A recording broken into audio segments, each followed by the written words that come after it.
Mas vamos então direto aí a essa questão do relatório da defesa. Eu conversei agora ali com algumas fontes do Ministério. O documento deve ser apresentado hoje, no final da tarde.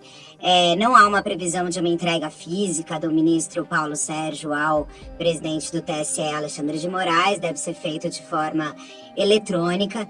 E, Fabiola, a expectativa em relação a esse documento...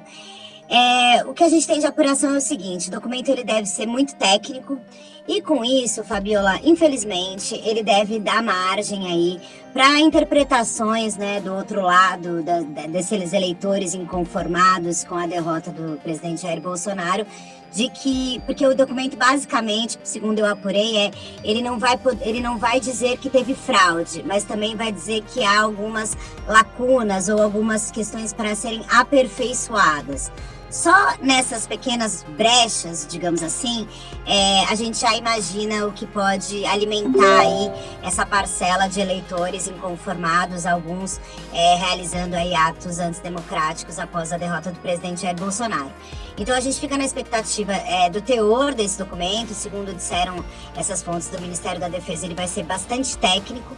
Lembrando que um pouquinho antes do segundo turno, Fabiola, os militares chegaram a fazer sugestão para aumentar o número, né, de voluntários no teste de biometria, e o que não foi aceito pelo TSE, estava ali na boca do segundo turno, e na época o Alexandre de Moraes disse: olha, é uma questão voluntária, a gente está fazendo esses testes, mas a gente não pode obrigar as pessoas a fazer. Os militares queriam que houvesse ali uma espécie de campanha, né, convidando as pessoas para fazer esse teste.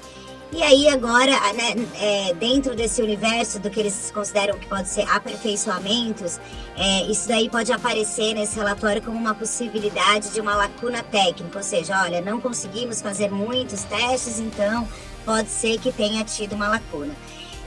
Vai ser técnico o documento, a gente tem que avaliar, e também acho que é importante aguardar também o posicionamento do TSE em relação ao eventual questionamento que possa haver dos militares antes de qualquer conclusão, porque a gente lembra que outras diversas entidades já soltaram documentos atestando, né, a idoneidade e o sistema eleitoral brasileiro. Então, assim, a gente tem essa expectativa muito grande em relação ao Ministério da Defesa e a esse documento, porque ele pode, de fato, vir a ser usado aí por parcela desses eleitores inconformados e até mesmo pelo presidente Bolsonaro ou por políticos aliados ao presidente Bolsonaro para questionar aí a lisura do sistema eleitoral, que a gente já sabe que foi atestado e é seguro por várias entidades, e o resultado é esse que a gente já está vendo aí, como você também mencionou, a transição já acontecendo, né?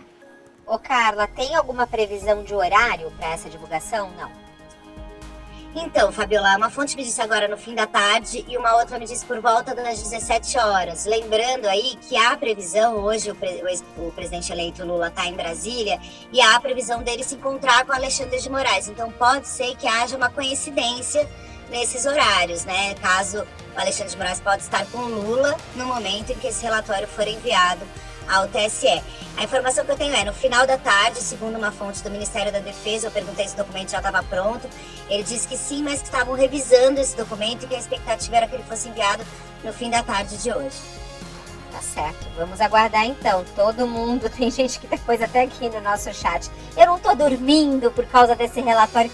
Não é pra tanto, né, Carla? Pode tranquilizar nossa audiência, né? Então, Fabiola, eu acho que não é para tanto, porque é o que eu falei, as Forças Armadas eram uma das entidades fiscalizadoras, né, do processo eleitoral, uma dentre várias, e outras várias que já se manifestaram atestando a lisura do pleito. Então, mesmo que nesse relatório venha aí sugestões de aperfeiçoamento, o que daí eu digo, dá margem para que os eleitores inconformados falem, olha aí, tem brechas e tudo mais, são coisas que já vinham sendo tratadas ao longo desse processo, né?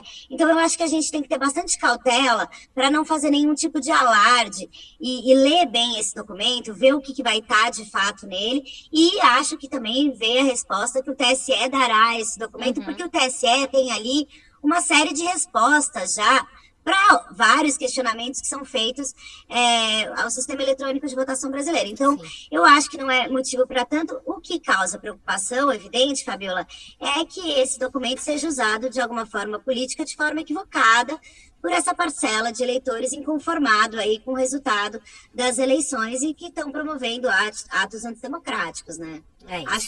Acho que assim, porque assim, ó, até como engraçado, Fabiola, essa coisa de fake news, né, nesse submundo que acontece, esse relatório das Forças Armadas, a previsão era que ele ficasse pronto em até 30 dias. Acabou a eleição, começou a circular no submundo aí das redes bolsonaristas um documento, supostamente um relatório, tinha um documento supostamente assinado pelo Paulo Sérgio, o que a gente mostrou aí no All Confere que era mentira. Então começou a circular versões desse documento nesse submundo para dizer, olha aqui, teve fraude e tudo mais. O Ministério da Defesa disse que ele não antecipou a divulgação disso, mas de fato houve sim uma antecipação, porque a expectativa é que fosse entregue só no final do mês.